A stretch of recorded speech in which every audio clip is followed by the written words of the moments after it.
қазақ тілі әдебиеті пәнінің мұғалімі Әбдікәрім Тұрғанбекқызы. Менің баяндамамның тақырыбы қазақ тілі сабағында оқушылардың оқу және тыңдау дағдыларын жетілдіру жолдары. Мақсаты мен міндеттері: оқушылардың оқу және тыңдау дағдыларын жетілдіру, олардың мәтіндермен жұмыс істеу қабілеттерін арттыру, тыңдау және оқу барысында мәтіннің негізгі идеясын түсіну, ақпаратты дұрыс қабылдау дағдыларын қалыптастыру. Оқу және тыңдау дағдыларын дамыту арқылы оқушылардың сыни ойлау қабілеттерін арттыру және өз көзқарастарын дәлелдермен жеткізу дағдыларын қалыптастыру. Оқу және тыңдау процестерін тиімді ұйымдастырып, әртүрлі әдіс тәсілдерді қолдану. Жұмыстың маңызы мен өзектілігі: қазақ тілі сабағында оқу және тыңдау дағдыларын дамыту жолдарын зерттеу, оқу мен тыңдаудың тиімді әдіс тәсілдерін анықтау, тыңдау және оқу дағдыларын жетілдіру үшін қолданылатын заманауи әдіс тәсілдер мен техникаларды көрсету. Оқу дағдыларын жетілдірудің жолдары: дұрыс оқу әдісін үйрену, мәтінмен жұмыс, оқу нәтижесінде бағалау, оқудың түрлері. Оқушыларға дұрыс және мәнерлеп оқу әдісін үйрету қажет. Әсіресе оқу барысында сөздердің мағынасын түсіну, мәтінге дұрыс интонация қосу, сөйлемдердің құрылымын дұрыс түсіну маңызды. Әртүрлі жанрдағы мәтіндермен жұмыс жасау оқушылардың сөздің қорын байытуға және мәтін мазмұнын терең түсінуге көмектеседі. Келесі, тыңдаудың дағдыларын жетілдіру. Біз негізінен 4 дағды бойынша оқимыз. Қазақ тілі әдебиеті сабағында тыңдалым, оқылым, айтылым және жазылым дағдылары. Бұл 4 дағдыны бір-бірімен ажыратуға болмайды. Бұлар бір-бірімен осы 4 дағды қатар жүреді. Тыңдалым дағдыларын жетілдіру жолдарында оқушыларға әртүрлі деңгейдегі тыңдау материалдарды ұсынуымыз қажет. Бұл аудио және бейне мазмұндар, радио бағдарламалар, подкасттар, тыңдалым мәтіндері болуы мүмкін.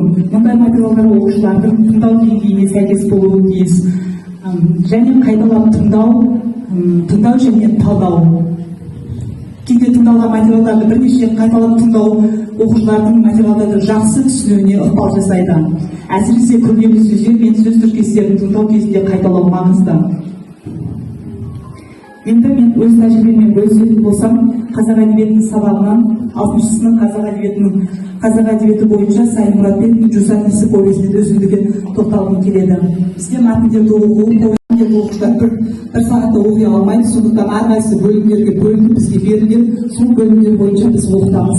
Мәтінді оқыған кезде ғана оқушы сол мәтіннің идеясын дұрыс түсініп, сұрақтар қойып, сол мәтіннің идеясын толыққанды түсіне алады деп айта аламын. Және де бұл бейне мазмұндарды біз оқушыларға шығарманың бейне мазмұндарын Google платформасында біз YouTube-да тыңдата аламыз. Онда диалогтық әдістер, сұрақ жауап әдістер, интерактивтік әдістер және ой түспек әдістерін өз тәжірибемде қолдандым. Мәселен, Сайын Мұратбековтің Жусан иісі повесіндегі Аянның балалық шағы мен қазіргі балалардың арасындағы басты айырмашылық қандай? Яғни бұл шығармада, Аян негізінде соғыс кезінде болған, соғыс кезінен кейінгі кезеңді қамтылған бұл шығармада Аян жоқшылықты көп көрген, ата-анасынан ерте айырылған, ал қазіргі кездегі балалармен салыстыратын болсақ, балаларымыз бейбіт өмірде өмір сүріп жатыр, қиындықтар жоқ. Қай жерде болса, мектепте болсын, үйде болсын, қоғамда болсын, оларға көптеген қолдаулар көрсетіледі.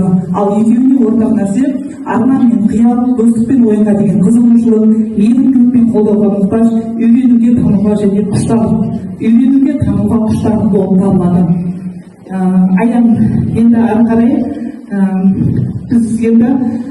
бізде шығарманы бірден оқи алмайды, сондықтан біз 4-ші сабақтарында ой түзбек әдісін бізге қолданған өте тиімді әдістердің бірі деп айта аламын. Өйткені шығарманың басы, ортасы, аяғы, шығарманың соңы немен аяқталды, соны білу үшін, шығарманың мазмұнын толыққанды білу үшін ой түзбек әдісін мен қолдандым.